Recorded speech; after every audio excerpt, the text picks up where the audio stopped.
FISA allows for domestic electronic surveillance when the government can show probable cause for an individual that an individual or organization is a foreign power or an agent of a foreign power.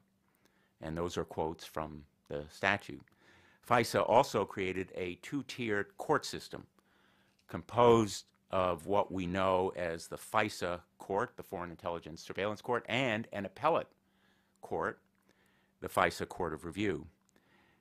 These courts are where the government has to make its argument for surveillance or for collection of information.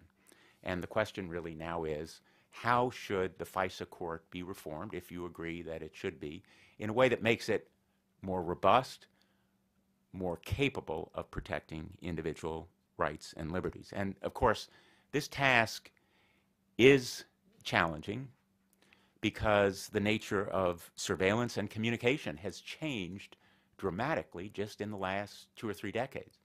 You know, again, going to the founders of our democracy who met in this very town not far from here, the idea of the telephone would have been unimaginable, but the internet was unimaginable to us just a short time ago, and the dramatic explosion of means of information and communication would have been certainly unimaginable to the original writers of the FISA Act in 1975.